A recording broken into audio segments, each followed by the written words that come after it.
Hi, my name is Pastor Al York, and welcome to Truth in the Trenches. Today we're going to be in Proverbs chapter 28, verse 12. When the righteous triumph, there is great glory. But when the wicked rise, men hide themselves.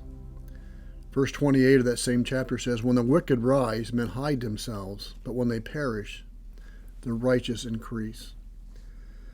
What I want to consider today is found in these verses, particularly the first one, because I think we see the nature of wickedness, the fruit of wickedness. Our verse reminds us today of the oppressive nature of the wicked. When wicked leaders gain control of a country, a business, or a family, or even a church, people try to hide. They have to build fences where wicked rulers leave, not to keep people out, but to keep people in. They guard their borders so people can't get out. Nobody's trying to get into these places. The oppressive nature of the wicked is hard to live under.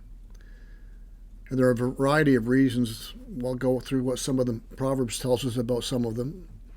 The wickedness does not value life, freedom. It does not exist for the good of others, but for the propagation of personal agendas and padding their own pockets. People are pawns in the eyes of the wicked.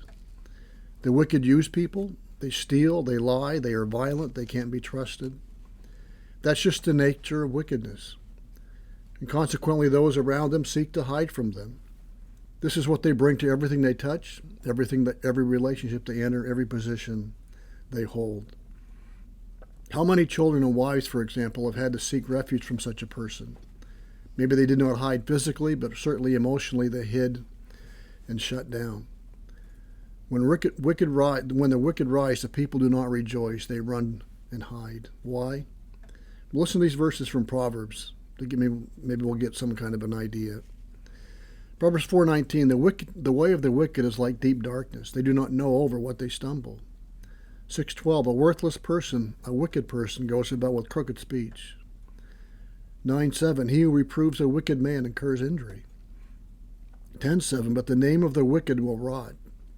10:11, the mouth of the wicked conceals violence. 10:16, the gain of the wicked leads to sin. 11:5, but the wicked falls by his own wickedness. 11:10, when the wicked perish, there are shouts of gladness. 12:5, the counsels of the wicked are deceitful. 12:10, but the mercy of the wicked is cruel. And you could continue on all the way through the book of Proverbs to read the characteristics of the wicked. And you can do that on your own. So it's easy to see why, when such people rule in any capacity, people hide themselves. This is the heart of the wicked. But we need to keep this in mind. Remember this, that they talk like they care. They like to have they have your best interests at heart. That's what they keep telling you. I mean, who would vote for or marry somebody who didn't say those things? But their speech is crooked. The counsels of the wicked are deceitful, meaning they are liars. And when they gain power, watch out. Nothing draws out the true nature of a person more than power.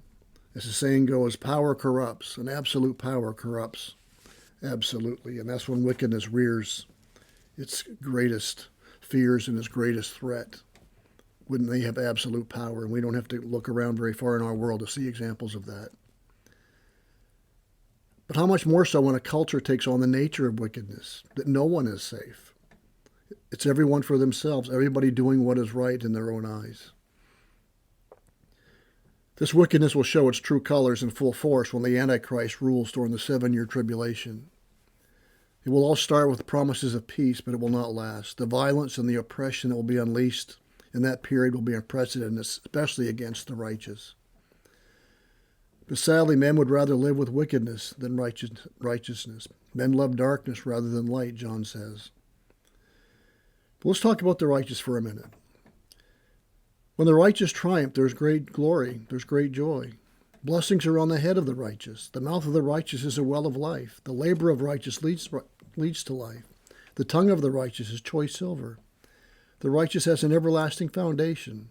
The hope of the righteous will be gladness. The righteous will never be removed. Those are verses we see just in Proverbs 10:6-32. We'll see some other verses about the righteous. With his mouth the godless man will destroy his neighbor, but by knowledge the righteous are delivered.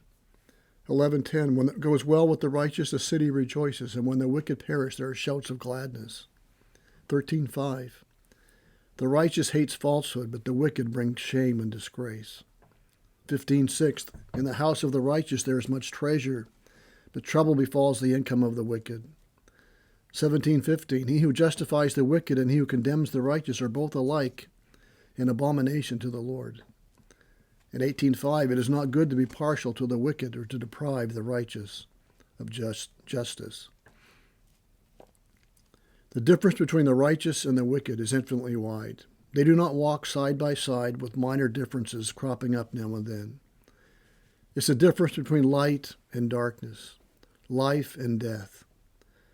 And there's only one remedy for wickedness. It's not a pill. It's not psychology. Nor is it just prisons. Prisons can't change your heart. Psychology can't change your heart. A pill can't change your heart. And at the heart of the problem of wickedness is the heart of man.